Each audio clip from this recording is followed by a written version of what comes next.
What's up, everybody? Welcome into the Fantasy Football Game Show brought to you by Front Yard Fantasy here on Better Sports Network. I'm your host, Simon, joined by my co-host, Joey Wright, who I think is asleep on the job. And joining us today... I'm not asleep. I'm trying to figure out this trivia question that the Front Yard Fantasy Twitter just put out. So I just retweeted it, though. Everybody should figure it out because I can't figure out who it is.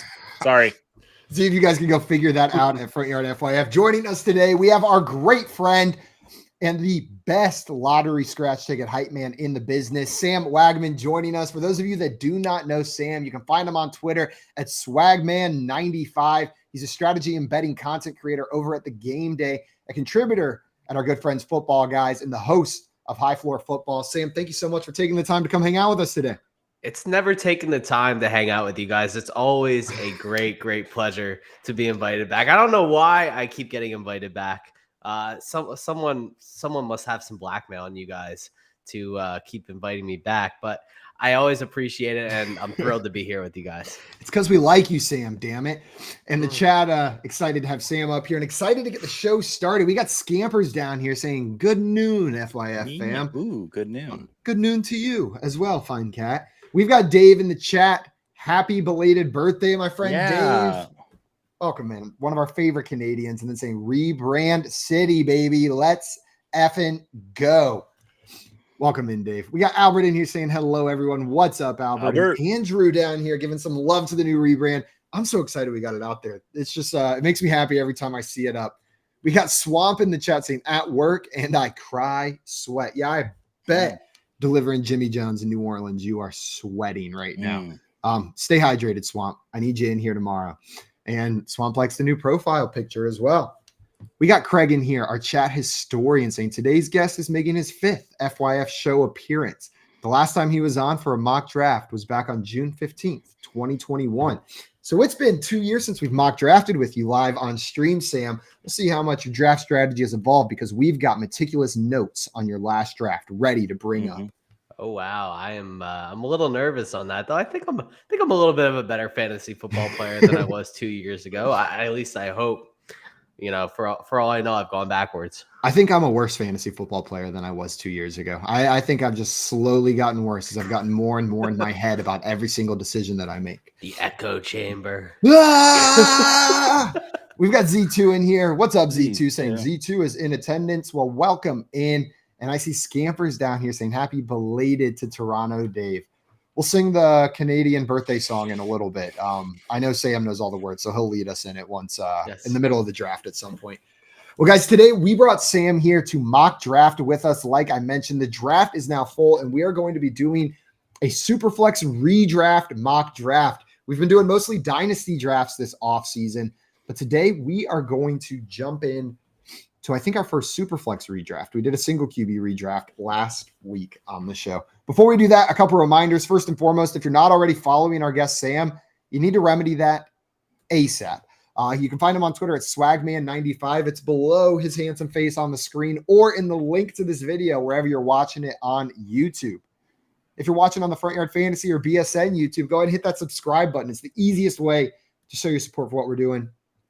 And make sure that you don't miss any of these shows every day at 3 p.m. Eastern time, Monday through Friday. You guys ready to get into this draft? Yeah, I have a question for Sam real quick. Sam, the 95, is that the year you were born? Yes.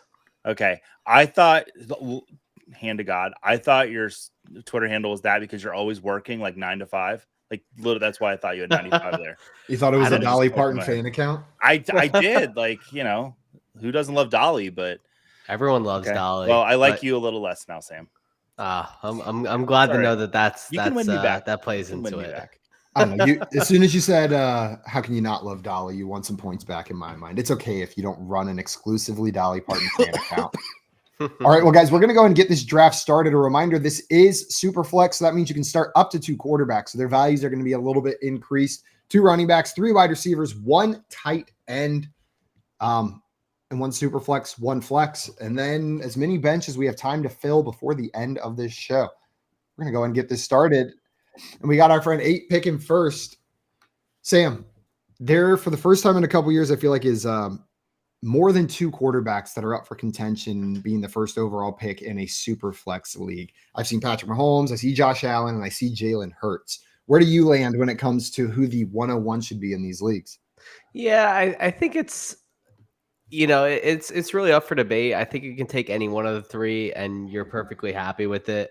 Um, but I tend to go with my biases and take Jalen Hurts simply because I think he's in the best situation in terms of the fact that last year we saw the Eagles be able to take their foot off the gas in really almost every single second half of the season. And for that reason, you saw either Jalen get pulled a couple times, in the fourth quarter, or the Eagles just decided to run the ball a little bit with the running backs. And you never really saw them have to come from behind and really just throw. And, that's really not the strength of the Eagles offense, but it also took away it's also left some fantasy points on the table for Hurts, and he still finishes the QB1 in fantasy points per game. So I do think Hurts has an advantage there with the harder schedule this year. I think the Eagles are a better team than they were last year. I really don't think enough people are taking that into account. And I think if the Eagles are put in a position to where they have to throw a little bit more, I think we'll see Hurts still be a very, very, very solid QB1. And I still think he has a great chance to be the QB1 for fantasy. So I tend to lean him, but there's really just no downside to any of those three. Yeah, it feels like you can't really go wrong. Joey, slightly different question, but I know you like to wait on quarterback sometimes. You were telling me before the show you've been going early quarterback in some of these drafts more often than usual. But what I want to know is when you have one of these, say, top 3 picks in a Superflex redraft league, do you have to go quarterback? Like, does the value dictate that you have to go quarterback at that point? In a 10-team league, I would say no. If you've got one of the first 3 picks and there's not a third round reversal, you don't have to go quarterback. I still would in Superflex because that talent between Mahomes, Hurts, and Allen is just superb. But you don't have to. In a 10-team league, there's going to be more quarterbacks to go around. That being said, I had the number 2 pick here. Jalen Hurts is my number 1 quarterback, so I was happy to get him at 2nd overall. Yep. And Sam, you grabbed Lamar Jackson there ahead of Joe Burrow, Justin Herbert, and the hot Justin Fields. I've seen him go behind those guys in some drafts. Are you believing in this Ravens offense maybe taking a step forward in the passing game, or is this just Lamar being Lamar? Oh, yeah. I think it's a combination of the two. I think Lamar is a much better quarterback than people give him credit for. I think his, efficiency numbers have really kind of gone under the radar, especially the fact that he had to deal with Greg Roman, who basically lived in the 90s and only wanted to run the football. So I do think with Monken coming in and, them actually adding some talent in the wide receiver pool, drafting Zay Flowers, they have Rashad Bateman back healthy, Odell is there, Mark Andrews is still there. I think that Lamar is actually going to be given a chance to kind of unlock, another gear in the passing offense. And I think even if his rushing suffers a little bit, I think he still has the capability for 900 plus rushing yards. And now he'll have the capability to really kind of hit those 2019 numbers when he won the unanimous MVP. So if he has those two, he's easily a top 4 option. He might be the QB1 overall. So I think that's firmly in his range of outcomes this year. He's I'm with you. He's one of those guys that I wouldn't be shocked to see end as the quarterback 1. If you told me you had a crystal ball and you could confirm Lamar Jackson finishes the top scoring quarterback, he's one of maybe 4 or 5 guys that I'm not going to be surprised if that's how it ends at the end of the season. Yeah. And I really don't think Burrow and Herbert have that in their range of outcomes. I think Justin Fields also has it in his range of outcomes, but obviously less so. I agree. Justin Fields was the other name I was going to throw out there that I think could be that guy.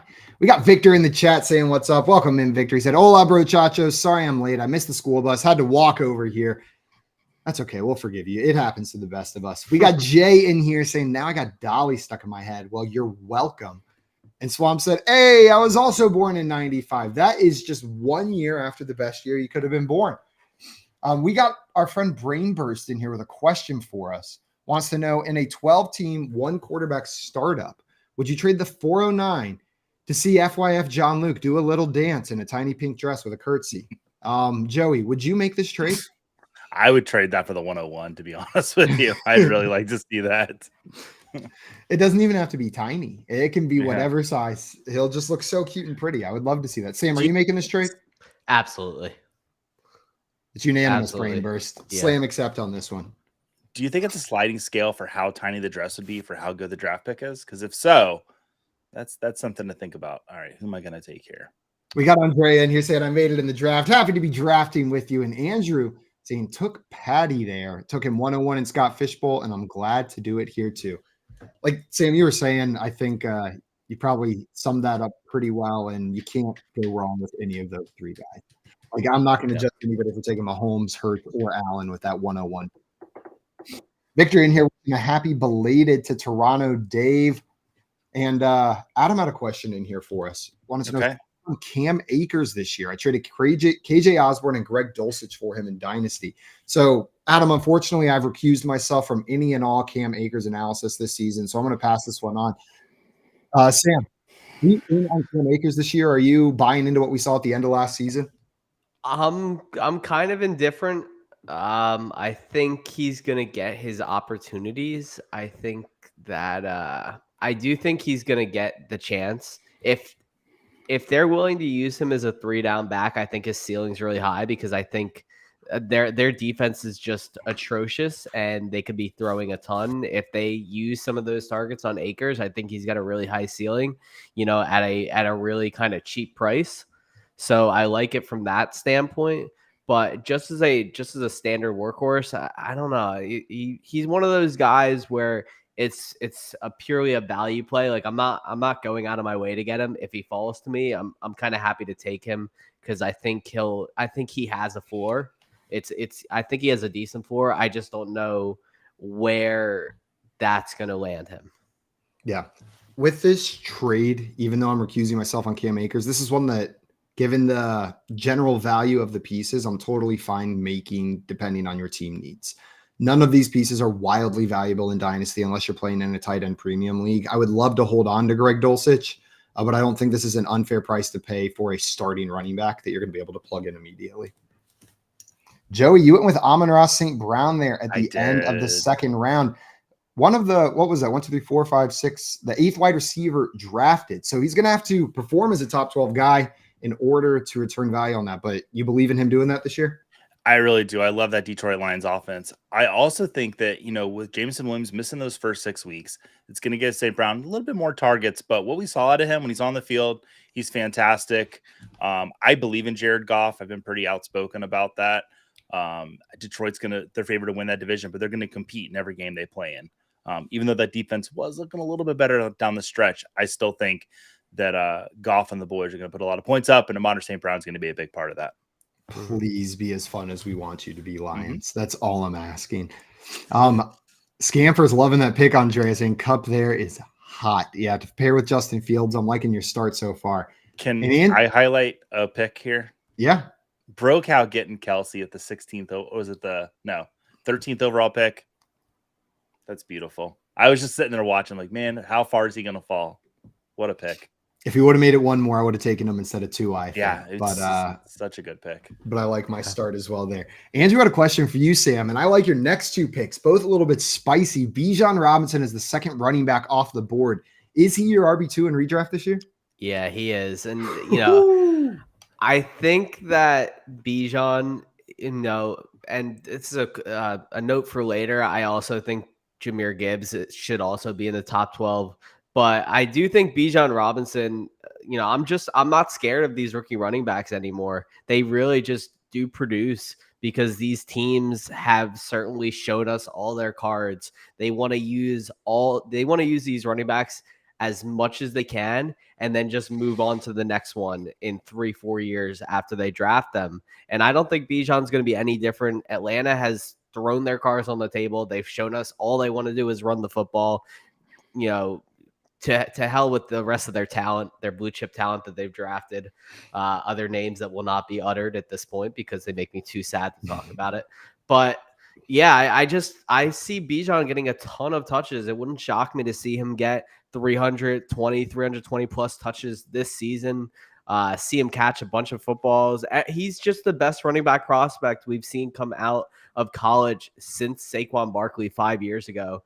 And I truly think that he really will have a great season. I think this Falcons team is nothing to scoff at. Their offensive line has always been one of their stronger points. They've built it up with first round picks for years now at this point, and I just think Bijan's going to get every opportunity. Yeah, and I see people talking about, well, Tyler Algier was 1,000-yard rusher last year. How are they just going to throw him to the side? Look at the draft capital that Bijan Robinson got, and Tyler Algier can still get close to 200 touches while Bijan has 300 touches. Like, they're not mutually exclusive. The dude can be a pretty heavy workload back while Bijan is still one of the highest touchbacks in the league with how that offense runs. Yeah, I mean it's Arthur Smith at this point. He comes from a team that did everything to give the running backs as many touches as they could handle in Tennessee, and I just don't think it's going to be any different here in Atlanta. Joey, I know you're a fan of Sam's third round pick there, Anthony Richardson. In redraft, are you as high on him as you are in Dynasty? Where'd he go? Let me see. 1, 2, 3, 4, 5, 6, 7, 8, 9, 10, 11. 11th quarterback, I'm fine with that. I've dropped him a little bit down. He was like number 9, and I was getting real hot, and then I cooled a little bit. Yeah, I did the same. I did the same, but he's in there. He's in there at 12 for me.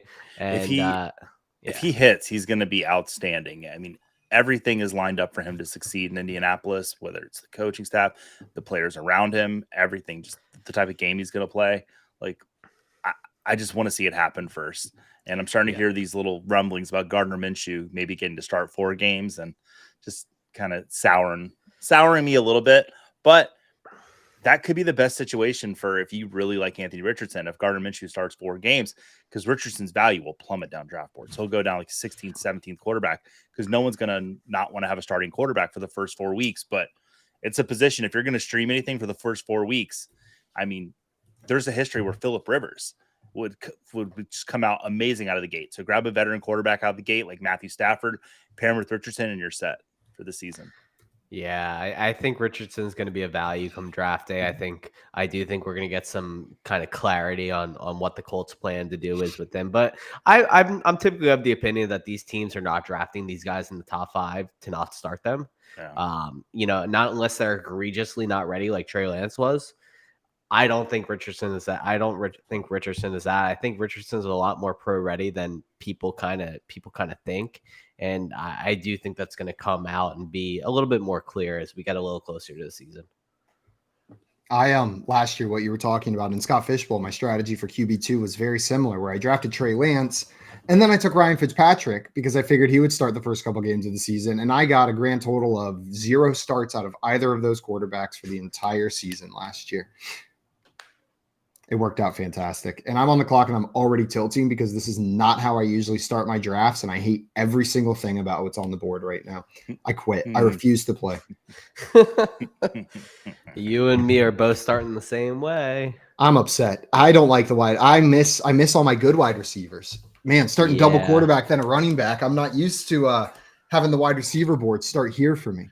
That's why we mock, Simon. Yes. Sam, fun. You said something while you were talking about Anthony Richardson that I think, like, strategy-wise, I wanted to hit on because he was the 11th quarterback drafted here, but you said you've got him at 12 in your rankings. I thought he was 12. I thought he was 12th here. Did I miscount that? 8? Yeah, he was 12th. Oh, it is 12. Well, then that point goes aside. But I was going to say, I know oftentimes you hear the point that you don't draft straight from your rankings. That just because you have someone ranked ahead of someone doesn't mean you'll draft them ahead of someone below them. Do you subscribe to that, or are you a truther to your rankings whenever you're drafting? Yeah, but Superflex is not my main game typically, so my rankings kind of take a little bit of a back seat when I draft Superflex, and I kind of have to adjust things a little bit on the fly since I don't have a set of rankings that's specifically devoted to Superflex. But for the most part, I typically draft whatever comes to me, and I have tiers set. I like to draft by tiers more than I like to draft by like specific rankings. So Richardson's firmly in my second tier of quarterbacks, like right there for me. I think there's an upside to where he passes for 28 to 3,000 yards and passes for 20 some odd touchdowns. But the real ceiling gets unlocked when he when he hits, 900 plus rushing yards, which is, I think, really plausible in his range of outcomes there. Sam, I pulled the classic ask you a question right whenever it's your turn to draft. Just letting you know, I'm gonna resume the draft whenever you're ready. But that was my bad. Jay down here is completely agreeing with you, saying tiers is the way to go. And that makes a lot of sense. If you were sitting there looking at the last quarterback in tier 2, that you'd want to grab him right there. Yeah, and I think Richardson just makes a lot of sense from like a rushing standpoint. Typically, I'd like to pair him with someone who's a little bit safer from a passing standpoint, but I think Lamar kind of fits into that niche there a little bit more this year than usual. I'm good to pick, by the way. Okay, sounds good. Just didn't want to hit it before you're ready because there was like 5 seconds left on the clock. Yeah, you're good. I always draft with tiers in my eyes. I was wondering where that was going. It went somewhere, didn't it? Andrea down here agrees. Don't do it, Scampers. Don't do it. I typically don't draft this way either. I typically don't go 0 wide receiver, but here we are. Joe, did Scampers do it? I realized that there was 2 wide receivers I liked. So when he took DK, I was like, okay, I'll settle for Keenan Allen. It's redraft. I feel pretty good about it. It's redraft, right? Thank God. You almost pulled a swamp where 8 rounds in, you go, oh shoot, it's Superflex. I think I'm going to take someone. I have here. no quarterbacks. We'll see. Let's see who. Don't take my guy, Joey. We'll see. Well, I don't know if I'm going to. There's somebody that I really like, but I don't think I'm going to take him because we'll see. He took my guy. Okay.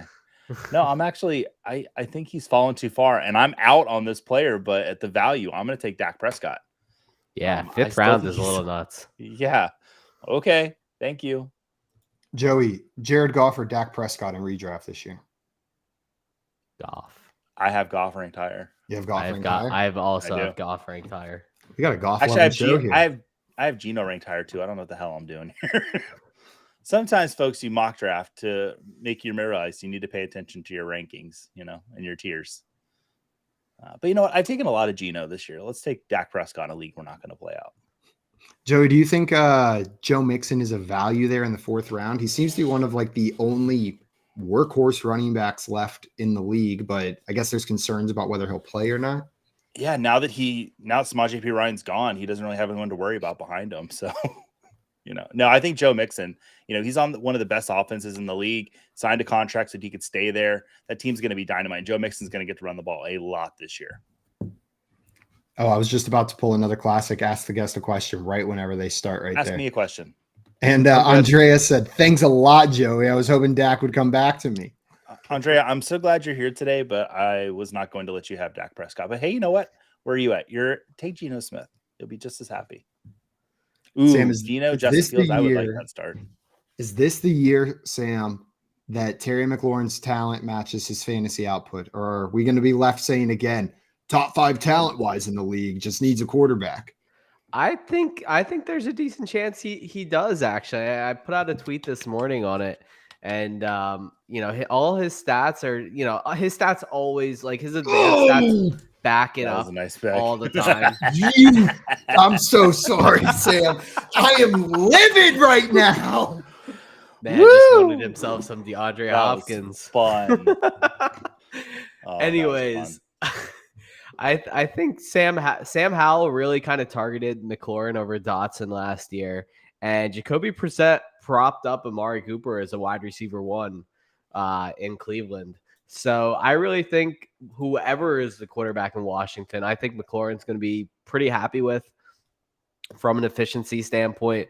Let's see if he gets there from a volume standpoint. That's typically been the issue, is that he just hasn't been, he looks great. The numbers just haven't like zoomed out to that wide receiver 1, capability of more kind of settled themselves into, a very solid wide receiver 2. So I'm hoping he can kind of climb the ladder a little bit, get a little bit better there. But again, he's going as a very nicely priced wide receiver 2, and with the upside, I like it. Yeah. Simon. What's up, Joey? That DJ Moore pick. I like it. I do like that. It doesn't have the same upside that a DeAndre Hopkins pick has, which is why I was hoping to get D-Hop there, but I'll still take it. Andrea said, hang in there, Simon. Simon. That's not You my can't name. even say your own name. I know. I'm full tilting. God, As what a he said, loser. you mean that I took who Simon wanted? Yeah, I hope your day ruins you too. Question from Walton here. It's a non-football question. What's a song y'all been listening to on repeat? Mine's Cash Sing it, In, Simon. Cash Out. I don't know. Sing what you've been singing to me every day. No, but I will say I've been listening to Syncopate by, I think Michelle is who that's by. Just single name Michelle on repeat over and over and over again. It's just stuck in my head. Who asked this question? Swamp. I just went to a concert at Red Rocks, which was like my bucket list venue, and saw my favorite band, the Ava Brothers. And, I always go to a concert and I leave with a song that I've never truly appreciated as much as I did before then. And it's a song called Wish I Was. And I've been listening to that song a lot. Sam, you got one on repeat? Yeah, there's a song. I'm on my like yearly rewatch of Suits. I don't know if anybody here has watched Suits. It's like one of my favorite shows ever. But there's a song on the soundtrack. It's called So Tied Up by the Cold War Kids, and it's just absolutely terrific. So that's been stuck in my head for a little while. Mr. Scamper's down here with We Like Sports by Lonely Island. Yeah, Dame put that one in my head yesterday. It was on repeat for a solid hour, just over and over again. When I say sports, you say nuts. Nuts. Sports. Nuts. Sam, you got to participate if you're going to be on our show, damn it. Okay. Come on now. We'll take some Christian Kirk right there. Well, I hate you, Simon. I hate you, Simon. Does everybody know that Sam is my bookie? And that's how he gets on the show. That's a true statement. He is my bookie. It is a true statement. March Madness always. It's Joey's most profitable sport and the only sport. Yeah. I was gambling when I was in Colorado. I was gambling on the All-Star Game, Home Run Derby. I was having a blast. Whatever you can put money on. Did you win? Yeah, I did. There you go. I was at the FanDuel Sportsbook, and I had $2 in there, and I was like, "Let's go!" And I turned it into $8 by the time I left. 4xing your money. I'm proud of you. Take it to the man. Thank you. Andrew said, I've been listening to the riff off from Pitch Perfect, and I have no regrets. There's nothing wrong with anything from that soundtrack at any times. I have literally had my queue decimated. Yeah, big time. I was hoping one of those tight ends was going to make it to me. My hopes were dashed. Let's see. Jay said he's listening to the new Matchbox 20 album on repeat. I haven't checked it out yet. It's 3 a.m. You must be lonely.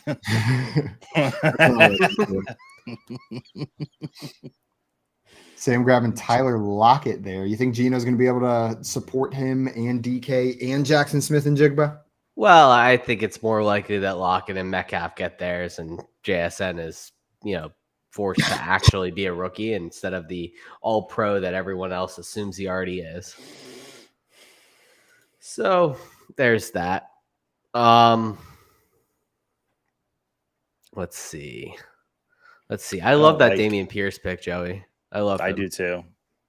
Your team's got to be good looking, if nothing else. So I took Dameon Pierce. Yes. If he rebounds from the injury, like what I saw in those 10 games from him last year, like I already loved him coming out of Florida, and just felt week by week more in love with him. So, yeah, I think the Houston offense is a lot better than people think it is too. You got a lot of things going right there. About the only thing that didn't go right this season was the draft trade that they gave away all that capital to the Cardinals for Will Anderson. But other than that, they've had a perfect offseason. So I agree with you. NFL wise, they've had a perfect offseason. I think it's gonna translate to fantasy once we figure out who the wide receivers are in that offense. Because like people can be in on players and like, listen, I like Nico Collins, I like Tank Dell, and I like Mitchum.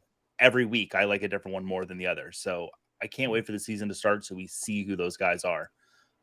Right now, I'm just taking the one that goes latest. Yep. I definitely. Hey, JL, how are you doing? Hi, JL. He's saying my friends, so God knows who he's talking to. Oh, it's my pick. Yeah. I should stop talking. Ooh, I don't want to do that. Oh, shoot. Not gonna take. I'm gonna reach a little bit. Yeah, I'll do it. There we go. I think I'll lead the team in targets. I don't think Pickett's as bad as he was last year. Is no one else talking?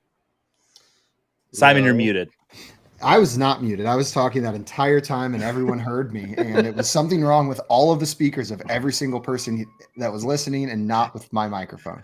It just good got to really know. quiet and I got really Yeah. self-conscious. I've been talking so much and I thought you guys were just talking right over me. And I was like, what the hell is wrong with you? We got JL in here saying hello. Yeah, we established that. Yeah. My friends. What's If you up, weren't John muted, Luke you would have known that. Yeah. Thanks for listening, Craig. Simon. and Mr. Scampers in there. What's up, guys? No, that was my bad, guys. I still have a bit of a cough, so I muted myself and then came back and forgot to unmute it. We got Andrew in here saying, do y'all think J Love was a reach there? Joey, do you think Jordan Love was a bit of a reach grabbing him in the last pick of the 5th round? So no, last pick of the 6th round. Let's see who's left on the board. Nope.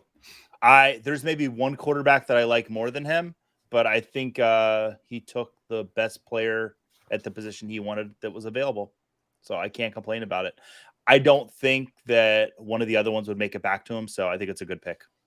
Sam, it sounds like you disagree a little bit. Are you out on Love this year? Yeah, I got Carr, Stafford, and Stroud all ranked above him. And I was just talking with Joey about how I love the Texans offense. I think Stroud's a big part of that. I just don't know what to think about Jordan Love. I think there's a much better chance he just absolutely sucks, and that the past 3 years have been a complete waste of time than it is. He's the next Aaron Rodgers who sat for 3 years and was pretty much a god when he finally got on the field. I think Green Bay. I don't know. Maybe Green Bay knows more than we do, but I think Jordan Love is just not good. I didn't think he was good coming out either. So Z2 is testing me. Grabbing Mike Evans right there, right before my pick as well. This is intentional and targeted Z2, and I do not appreciate it. Fine. I know he's not on a team yet, but I'll take running back Dalvin Cook, the guy who's had 1,100-yard seasons each of the past 4 years. He's not going to go on a team and just be a nobody. And at this point in the draft, in the 7th round, I'll take a running back of his talent. what are you going to do when Dalvin Cook signs with the New York Giants and teams with Saquon?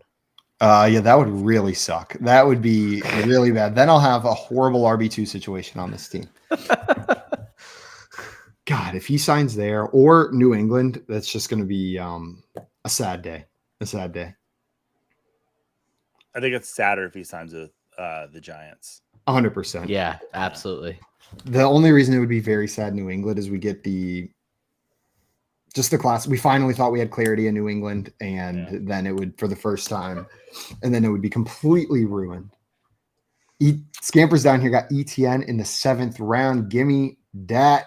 Sam, I feel like there was a lot of hype for ETN, and then because he got so much hype, there was a pushback on his ADP saying, why are we drafting this guy so high? He finishes the RB17 in points per game last year. He's being drafted as an RB1 overall or a top 12 running back. Where do you stand on ETN? Do you think he's too hyped or set for a breakout this season? I don't think he should have ever been hyped that high at all, personally. I don't know. I'm pretty extreme on ETN. There's one player in the entire NFL that I've stayed away from regardless of price and regardless of where he's fallen, and ETN is him. Just simply because I'm not a huge believer in the Jaguars this season. I actually stand with some of the recent people who have come out to say that the Jaguars might not be the division runaways that everyone thinks they are. And I also think that ETN is kind of overhyped. I don't think he's not a good pass catcher. Doug Peterson has no interest in just feeding him. The Jaguars don't want him on the field for extended amounts of time, as they've shown for, all of last year. And, they obviously want to keep him healthy for a playoff run. Knowing the fact that he's already had a major foot injury at least once. And, if he's not going to get the receiving numbers, then he's pretty wasted as a top 15 running back. So, unless his touchdowns go up, which is always possible, he's a pretty significant bust candidate for me at that price point. I hear that. The one thing I want to push on is that he's not a good receiving back. I think he just hasn't been used like that at all. But he has shown in college that he can produce as a receiving back. He has that skill set, but if they don't use it, it's like Josh Jacobs prior to last season. It doesn't matter if he has it. if they're not using him in that way. Yeah, no, I think that's more of a problem than people are kind of alluding to, is that, it can be there. My feeling is, and you went to Clemson, so you saw him more in depth than I did, I'm assuming. So, but my feeling was always that his usage at Clemson was more out of a necessity than it was because he's a good receiver. I feel like they kind of just drew up plays for him there. And in the NFL, his style of play just doesn't really slide. I don't think he's a good route runner. I don't think I'm just the way I feel. I might actually get my invite rescinded after this. So you will not get any invite rescinded for player analysis on the show unless that player analysis is Cam Akers is your RB1. At which point you will get it. No, I understand the concerns around ETN. He wasn't wildly efficient on a play-by-play basis, and his numbers were buoyed by that big play. Mm-hmm. But he's the kind of back where if he gets the volume, you can expect that big play coming from him. Joey, you're giggling to yourself up there. Where do you stand on ETN? You said buoy. I don't know why. Joey. I'm going to need you to use that a lot more this year. Buoy? When will you grow up, Joey? Buoy. You buoyed him. Like, what the hell, Simon? Buoy is value. Good. No, like, you've got a great vocabulary. It just caught me off guard. As far as ETN, where he went in the 7th round, I don't mind. I did not like him going as a top 12 running back. I don't think he has that value. Jacksonville went out and got Tank Bigsby, who could be a better pass catcher than him and might take that role in Jacksonville, which I think is crazy because ETN was the better one in college, but Jacksonville doesn't seem to want to throw the ball to ETN. So let me make my pick. Who took? Oh, Gabe Davis. I don't want him. Sorry, Scampers. I'm going to take another Chargers wide receiver. So yeah, I don't mind him going there. I think his draft value is settled down to where I would rather have Kenneth Walker. I'll say that, but yeah, where he's going. I hate the pick for Scampers. James Conner. So I'd rather have James Conner. I'd rather have James Conner than him personally. Ooh, even in that Arizona offense. In that Arizona offense, bad offenses don't bother me. What if Dalvin Cook signs in Arizona? What does that do to James Conner for you? If Dalvin Cook signs in Arizona, then I suppose I would not like that. I suppose I would not like that very much. That's another one that looks gross. That's one of those ones where I'm just staring at it and I'm like, I guess I draft neither of them ever if that happens. Because damn you, Joey. No, at what cost did that pick cost me? Probably everything. What cost? Double Pittsburgh, double Yeah, Chargers. it's Scampers. I'm not dogging your picks. I feel like I just did, and I'm really not. I love you so much. So much. Joey, does this mean you've drafted 2 receivers for the Pittsburgh Steelers now, and then mentioned that you don't think Kenny Pickett's going to be as bad as people think he is? Is this almost an endorsement of the Pittsburgh Steelers offense from you, that you think more than one pass catcher could be supported? Absolutely. And I also want to get on Herm's good side because I didn't take Najee Harris in 2 drafts that he told me to take him. And, we got to get on our people's good side. It's all about friendships here. No, as far as Pickett, I think he'll be serviceable. They're in a competitive division. The Steelers defense is really good. So I don't think there's going to be too many breakaway games for them. They'll be competing. And I think Freiermuth could be second on the team again in targets. I'm sort of out on George Pickens. You see, I took Deontay Johnson. I think he's going to lead the team in targets this year again. He's a target hog. And then I think Freiermuth's right behind him, just for what Pickett's skill set is. Big hog. Big hog. Big hog. Mm-hmm. Tim, you expressed frustration that Joey drafted Pat Freiermuth. Are you looking at the other tight ends now, or because of that, are you going a different direction? There's your answer. There you go. Drafting David Njoku. So less than Freiermuth, but you are excited for him in that Browns offense this year? Oh yeah, I'm a huge Njoku fan. I honestly didn't mind the Freiermuth pick that much. I honestly just thought tight ends were going to fly off the board, and I didn't want another one to fly off. But yeah, I loved Njoku. I think outside of the top 6 guys, 7 guys, I think Njoku is probably right there for me. I think he's got as good a shot to climb into that bracket as any of those guys do. And I honestly think his ceiling's higher than both Pat and Engram just because we haven't seen nearly the best of Deshaun Watson, this Browns offense yet. When he was in Houston, he threw 20% of his touchdowns to the tight end position, which is a pretty high number. And he already targeted Njoku the second most in the red zone in the NFL last year. So I believe that Njoku is going to see a ton of usage down there again. I think as Watson's passing stats rise and his comfortability in this offense rises, Njoku stats will rise alongside with it. I wanted to point something out, just looking at Sleeper's ADP real quick. Chig has now fallen behind Dalton Schultz. Chig's ADP 48 hours ago was around 115, and Dalton Schultz was around 120. So that's the change that's happened in the last 48 hours between those two guys. And I think Chig's going to fall even further with this DeAndre Hopkins news. He could be a post-hype sleeper. Dulcich. He could be a post-hype sleeper when August, late August fall comes around. I mean, if you're punting the position entirely, Chig might not be the worst option because he still has that ceiling. Do you think he still has a chance of being a top 2 target on his team? What our friend Coop always preaches you're looking for in a tight end. No, you don't think there's any chance he out targets Burks? No. Assuming Hopkins is the one on that offense. Not with Burks' draft capital. No.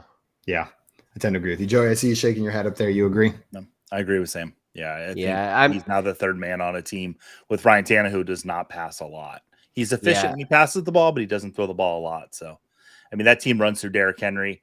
I think they're going to maybe throw more now because they got DeAndre Hopkins and they want to feed him a little bit. But they're going to have to. They're going to have to. And one of the reasons I said I wasn't really sold on Jacksonville before, I've kind of tied them with Tennessee because things Mike Vrabel just does well. He wins. So I think they'll find a way to win. And you have to really just be modern in the NFL to win. And the Titans are going to realize that sooner or later that what they did last year did not work. And it's going to result in a pretty drastic change, I think. I see Swamp down there pulling it off again, waiting on quarterback, and then getting the starting duo of Derek Carr and CJ Stroud. Sam, you mentioned that you were relatively high on CJ Stroud, or at least had him and Derek Carr over Jordan Love going into this season.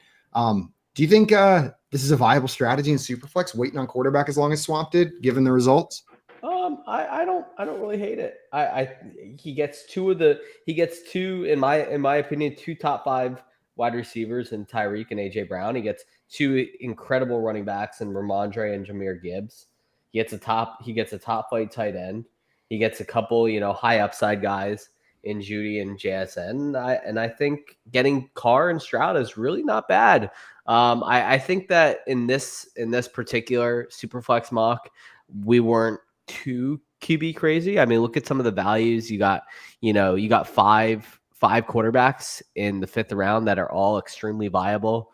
And then you got guys as late as, round 9 that are very startable. So I like that. And, that's just taking value. It's just taking people as they come to you. And I think he did pretty well with it. The chat is letting you know, Joey, that if Andrew wouldn't have taken him, Jay said, don't worry, Joey. P. Ryan wasn't going to make it past me. Craig said, or me. And then Scamper said, you knew he wasn't getting to you, Joey. The second you drafted Freiermuth, you said at what cost, and the cost was Samaje P. Ryan on your team. Yeah. But you know what? I got him Fishbowl. So I got him when it mattered for me. Scamper said the FYF gauntlet. Yeah, being at the end of a draft and hoping P. Ryan falls back to you is a fool's game here at Front Yard Fantasy. Can you imagine when P. Ryan busts this season, how I'm going to feel? Well, you'll feel great because everyone else in your leagues will have them on their roster, and you won't. True. You all fell into the trap. Just one league, just Scott Fishbowl. Will you have him? Let me shout out Scampers real quick, because I was a little mean to him. He sniped me on Austin Eckler, DK Metcalf. I kind of wish I would have taken Daniel Jones as who I would have taken instead of Dak Prescott. Love the Michael Thomas pick. Yeah, your team's looking very sexy, Scampers. Joey, sucker. What?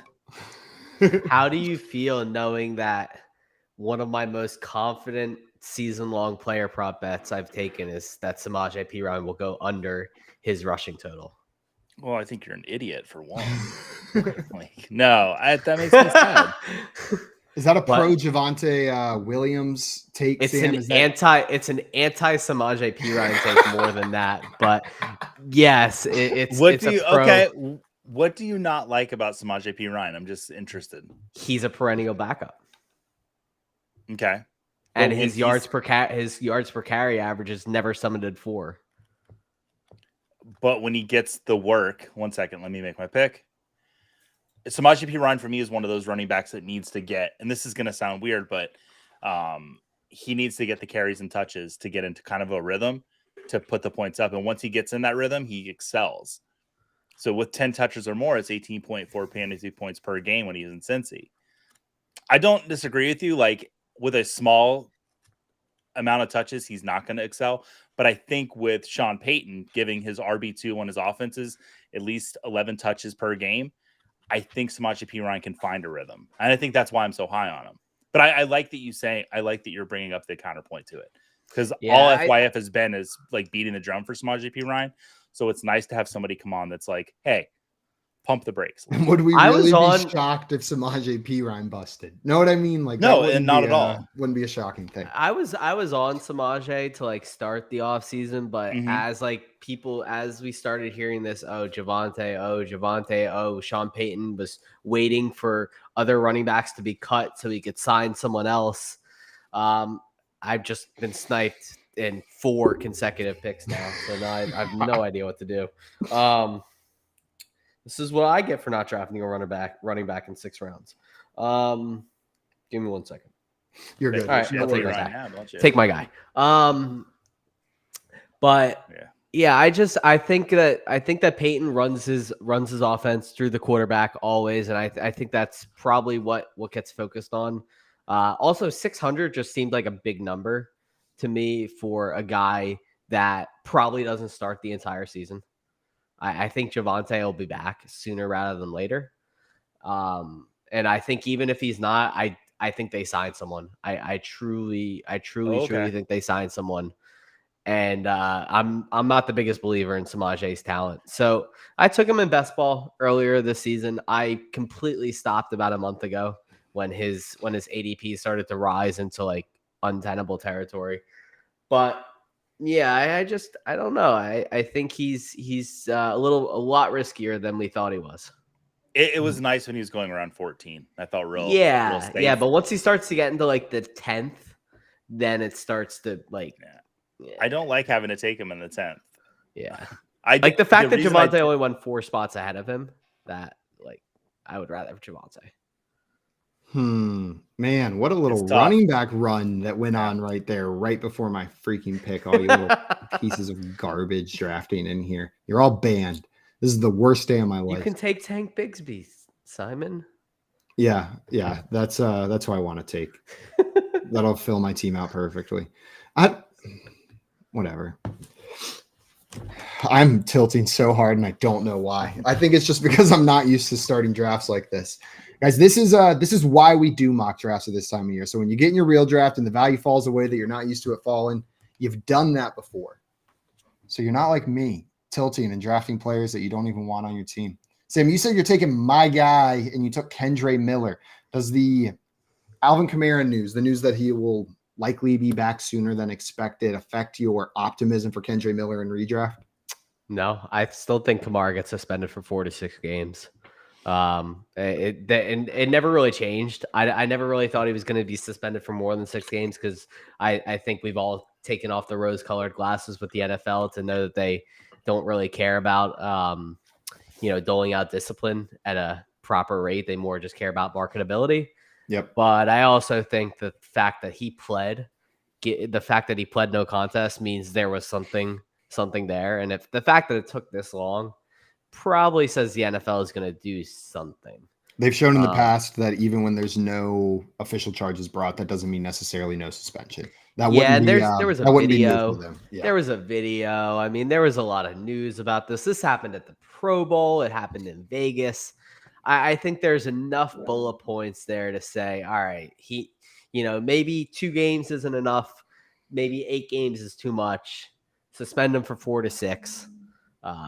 So you're And there drafting it is. Kendre Miller under the assumption that there will be opportunity there with the pending Alvin Kamara suspension. Yeah, and in cases like this where there's an established guy and there's a younger high ceiling guy who has draft capital, I tend to go with the higher ceiling draft capital pick there. So that's my feeling in Kendre over Jamal Williams.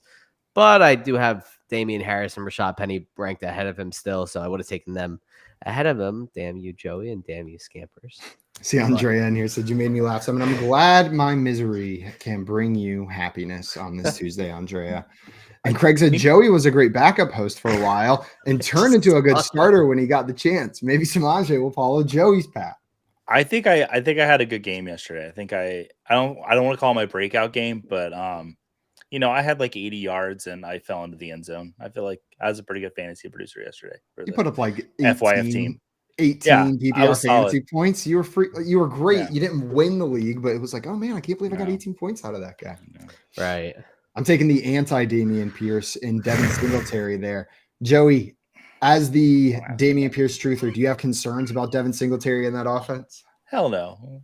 Hell no. Is that no. Devin Singletary talent thing, or is it more of like the Algier Bijan thing where there's enough for both to eat?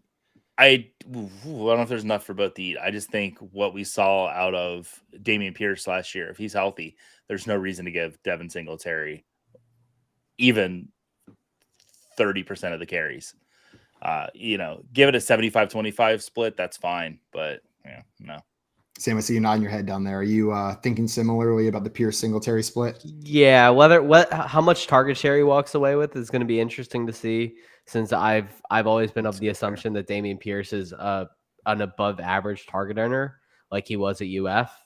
But it all remains to see what the new regime will give him in terms of total offensive work. So he could shut Singletary completely out of his offense. I think he's talented enough to. It's just whether they decide to give Singletary that passing work. Yeah. I tend to think because we saw him kind of break down due to volume last year that there will be a role for Singletary in this offense to keep Damian Pierce healthy, because I'm not going to argue that Singletary is the better back. Damian Pierce is clearly, from what we've seen on the NFL field, the far more talented back of the two. Craig with great value. Dalton Schultz in the 12th round. I love that pick for Craig. You love it for Craig? Just so much for Craig. Love that. And Craig said someone clipped that for later this season. What are we clipping? Who did what? I think I picked my nose. Well, we'll add that to the archives of Joey picking his nose. We will be selling a bundle a little bit later this season, but we do ask that if you're going to use it for perverse reasons, that you pay an extra $10. If you're going to use it for any sort of mockery, posting pictures of Joey picking his nose, you get a $10 discount. And then all of you weirdos who want to watch Joey pick his nose for weird reasons,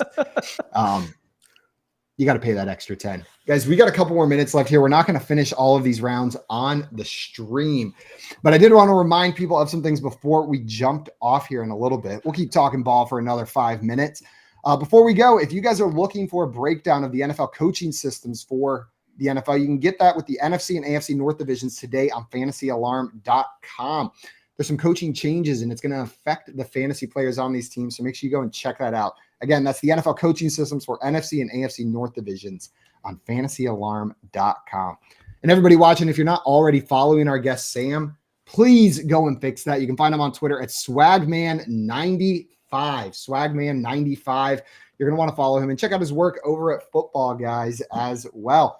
And at the game day, Sam, you grabbed your third quarterback here in the, 13th round. Do you generally draft 3 quarterbacks in Superflex leagues? Oh yeah, I think you have to, especially we touched on it earlier. There's always the chance that Richardson does not start the season. In that case, I would not like to take a 0. So, Tannehill being available as late as he was is nice to me. I do think Tannehill, the Hopkins signing, if it tells us anything about the Titans, and something I also alluded to, it's that they want to win and they want to contend.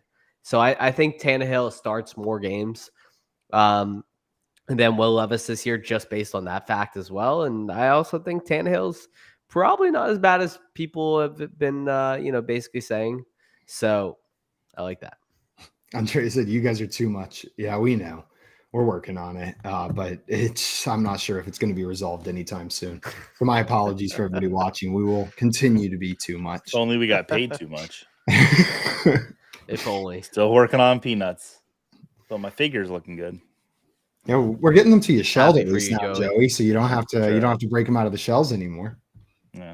Did you guys know you can eat the shell of a peanut? You can just pop the whole damn thing in your mouth. Listen, we're not falling for that, Simon. You can. It's salty on the. Why would they put the salt I don't on the believe you. outside of the I don't peanut believe you. shell if you couldn't eat the peanut shell? Why are you Riddle me trying to that. kill me? Why are you trying to kill me? Just chew it up next time you have a bag of peanuts. Next time you have a bag of peanuts in front of you, you're going to be sitting there and you're going to remember.